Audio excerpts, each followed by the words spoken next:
नमस्कार प्रिय दर्शकों, स्वागत है आपका हमारे YouTube चैनल। दोस्तों, सनातन हिंदू धर्म में तुलसी के पौधे का महत्व सबसे अधिक है। इसकी सबसे पहले पूजा भगवान विष्णु जी ने की थी। श्री हरि कहते हैं, जिस प्रकार देवी लक्ष्मी से वैकुंठ को ऐश्वर्य प्राप्त है, उसी प्रकार वैकुंठ में तुलसी के कारण ही पवित्रता प्राप्त है। पृथ्वी लोक पर जिस स्थान पर भी तुलसी का पौधा होगा, उस स्थान पर कभी बुराई का वास नहीं होगा। दर्शकों, हम कहानी शुरू करें और आप इस वीडियो में खो जाएं। इससे पहले अगर आप हमारे चैनल पर पहली बार आए हैं तो हमारे YouTube चैनल सब्सक्राइब करें। प्रिय दर्शकों, अगर आप भी भगवान श्री कृष्ण को सच्चे दिल से मानते हो तो कमेंट में सच्ची श्रद्धा से जय श्री कृष्ण जरूर लिखें। भी बुराई का वास नहीं होगा। ऐसा स्थान सबसे अधिक पवित्र होगा। इसी कारण से हमें हमारे घर में तुलसी का पौधा अवश्य ही लगाना चाहिए। तुलसी के पास दीपक जलाने से क्या होता है, आइए जानते हैं इस प्राचीन महान कथा के माध्यम से, जो भगवान श्री कृष्ण ने देवी सत्यभामा को सुनाई है। दोस्तों, एक समय की बात है, देवी सत्यभामा भगवान श्री कृष्ण के पास आकर उनसे पूछने लगी, हे स्वामी, आपने मुझे तुलसी के पौधे को जल देने का महात्म्य सुना दिया है, लेकिन तुलसी के पास दीपक जलाने का क्या महात्म्य है? रोज शाम को तुलसी के पास दीपक क्यों जलाया जाता है? इससे मनुष्य को कौन सा फल प्राप्त होता है? तुलसी के पास दीपक जलाने की विधि क्या है तथा दीपक लगाते समय कौन से मंत्र का उच्चारण करना चाहिए? कृपया आप मुझे विस्तार से बताइए। भगवान श्री कृष्ण कहते हैं, हे देवी, आज तुमने समस्त संसार के कल्याण की भावना से बहुत ही उत्तम प्रश्न किया है। तुम्हारे इस प्रश्न का उत्तर देने से पूर्व मैं तुम्हें एक प्राचीन इतिहास सुनाता हूं, जिससे तुम्हें तुम्हारे सभी प्रश्नों के उत्तर मिल जाएंगे। शाम को तुलसी के पास दीपक जलाने से जो फल मिलता है, उसी का वर्णन मैं इस कथा में करूंगा। इसीलिए तुम इस कथा को ध्यानपूर्वक सुनना। इस कथा को ध्यान से पूरा सुनने मात्र से ही मनुष्य को 100 वर्षों तक तुलसी के पास दीपक जलाने का पुण्य प्राप्त होता है। देवी सत्यभामा कहती हैं, हे प्रभु, मैं इस कथा को सुनने के लिए उत्सुक हूँ। कृपया आप इस कथा को मुझे सुनाइए। मैं इस कथा को ध्यानपूर्वक सुनूंगी। तब भगवान श्री कृष्ण देवी सत्यभामा को वह कथा सुनाने लगते हैं। हे देवी, पूर्व काल की बात है। दक्षिण दिशा में तुंगभद्रा नाम की एक बहुत बड़ी नदी है। उसी नदी के किनारे हरिहरपुर नाम का एक अत्यंत सुंदर नगर बसा हुआ है।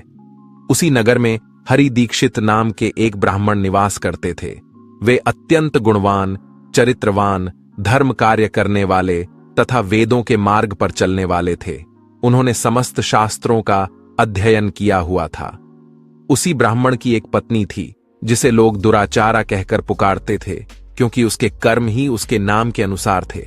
वह सदैव ही अपने पति को अपमानित करती थी, अपने पति के लिए कुवाच्य कहती थी, पति को भयंकर दुख देती थी, पति के लिए कभी भोजन नहीं बनाती थी।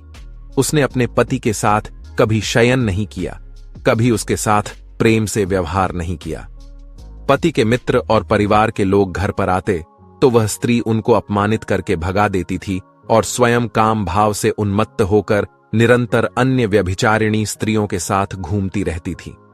उसका मन पति को छोड़कर पराये पुरुषों में लगा रहता था।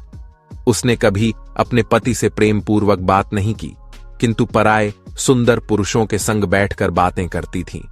पराये पुरुषों को मोहित करने के लिए सज धज कर गांव में घूमने जाया करती थीं। कभी वह वन में किसी वृक्ष के नीचे खड़ी रहकर सुंदर पुरुषों की राह देखती और किसी दुष्ट पुरुष को मोहित करके उसके संग भोग विलास किया करती थी। एक दिन हरि दीक्षित ने अपनी पत्नी से कहा, हे भद्रे, तुम्हारा यह आचरण उचित नहीं है। इस प्रकार से पाप करने पर तुम्हारा अहित ही होगा। इसीलिए तुम अभी से ये सब बुरे काम करना छोड़ दो। तुम्हारे इस प्रकार के व्यवहार से मुझे बड़ा दुख हो रहा है। तब उस दुराचारा स्त्री ने कहा, न जाने किस पाप के कारण मेरा तुझ जैसे भिखमंगे के साथ विवाह हुआ है। लगता है पिछले जन्म में मैंने पाप ही किए होंगे। इसी कारण से मुझे ऐसा गरीब पति मिला है। तू मेरी कोई भी इच्छा को पूर्ण नहीं कर सकता। मुझे विवशता के कारण तेरी इस झोपड़ी में रहना पड़ता है, भिक्षा में लाया हुआ भोजन खाना पड़ता है। अब और अधिक मैं इस कष्ट को सहन नहीं करने वाली। किसी दिन मैं तुझे छोड़कर अवश्य चली जाऊंगी। तेरे साथ रहूंगी तो इस जन्म में भी मेरे द्वारा पाप ही होंगे। इसीलिए अब मैं किसी अन्य धनवान पुरुष से विवाह करूंगी।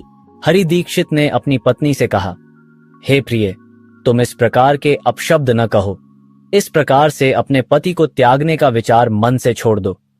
जो स्त्री अपने पति को त्याग कर पराये पुरुष के पास जाती है, उसका अहित ही होता है, उसे नरक में जाना पड़ता है। उस दुराचारी पत्नी ने कहा, नरक में तुम्हें जाना पड़ेगा, क्योंकि तुम कोई काम धंधा तो करते नहीं, भीख मांग कर खाते हो और मुझे भी झूठन खिलाते हो। पत्नी को दुखी और असंतुष्ट रखने वाला पति भी नरक में ही जाता है, और तुम्हारा घर कोई नरक की सजा से कम नहीं है। तुम्हारे साथ इस घर में रहने से अच्छा है मैं नरक में जाकर रहूं। इस प्रकार उस हरिदीक्षित की पत्नी ने अनेक प्रकार के कटु वचनों से अपने पति का अनादर किया और उसे अपमानित किया। श्री कृष्ण कहते हैं, हे देवी, जो स्त्री अपने पति का अनादर करती है, जो अपने पति का अपमान करती है, उसके घर में दुर्भाग्य ही आता है। पति को छोड़कर पराये पुरुष के पास जाने वाली स्त्री को नरक में दंड अवश्य ही भोगना पड़ता है।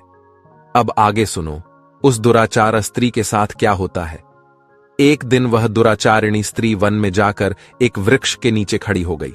उसका चित्त काम से भरा हुआ था। वह किसी सुंदर कामी पुरुष की राह देख रही थी, किंतु बहुत समय बीतने के बाद भी उस स्थान पर कोई पुरुष नहीं आया। इसीलिए वह अत्यंत दुखी हो गई और प्रियतम की खोज में इधर उधर देखने लगी। उस दिन उसका सारा परिश्रम व्यर्थ हो गया। वह वहां खड़ी होकर वह नाना प्रकार की बातें कहकर विलाप करने लगी। हाय हाय, आज तो इस मार्ग से कोई भी सुंदर पुरुष नहीं आया। अब मैं कैसे अपनी काम शांति करूं? आज की रात कैसे बीतेगी? कौन मेरे इस सुंदर शरीर का उपभोग करेगा? मेरी जवानी और सुंदरता तो अकारण ही नष्ट हो रही है। कोई भी इस सुंदर शरीर को पाने की कामना नहीं करता। अब मैं कहाँ जाऊं? कौन मुझे अपनाएगा? कौन मेरे साथ भोग विलास करेगा? मेरा पति तो मूर्ख है, किंतु अब ऐसा लगता है कि संसार ही मूर्ख पुरुषों से भरा पड़ा है। कोई भी इतनी सुंदर स्त्री को पाने की कामना नहीं कर रहा है। मैं तो इतनी सुंदर हूँ कि देवता भी मुझे पाने की इच्छा करेंगे, लेकिन यह संसार तो पापी और तुच्छ पुरुषों से भरा पड़ा है, जो मुझ अप्सरा जैसी सुंदर स्त्री को दुर्लक्ष्य कर रहा है। हे भगवान, कोई सुंदर, बलवान और पराक्रमी नर हो तो उसे मेरे पास भेजिए। चाहे वह मेरा भक्षण भी कर लेगा तो भी मैं प्रसन्नता से उसका आलिंगन कर लूंगी। भगवान श्री कृष्ण कहते हैं, हे देवी। इस प्रकार से वह स्त्री जोर जोर से विलाप करने लगी। उसी जंगल में एक भयानक बाघ निवास करता था। उस पापिनी स्त्री की आवाज सुनकर वह जाग गया और उछलकर उस स्त्री का भक्षण करने के लिए उसके पास आ गया। उस बाघ का नाम था ध्वंसक। ध्वंसक का रूप अत्यंत भयानक था। उसका शरीर काले और नारंगी धारियों से युक्त था, जो जंगल की छाया में घुल मिल जाता था। उसकी आंखें अंगारे की तरह लाल थीं, जो अंधेरे में भी चमकती थीं।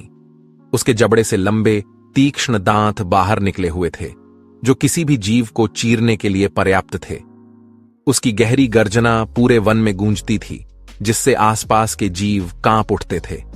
ध्वंसक की लंबी मजबूत पूंछ उसकी ताकत का प्रतीक थी। वह अपनी मांसल बलिष्ठ टांगों से जंगल में तेजी से दौड़ सकता था।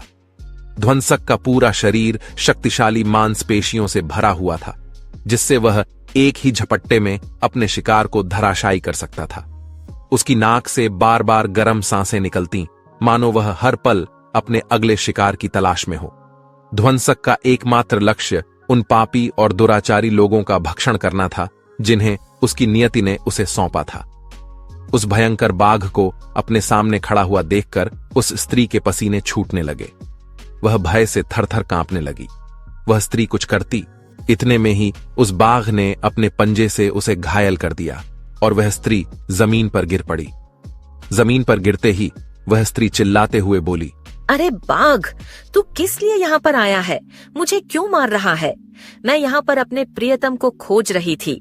तू मुझे छोड़ दे, मेरा भक्षण करके तुझे क्या मिलेगा?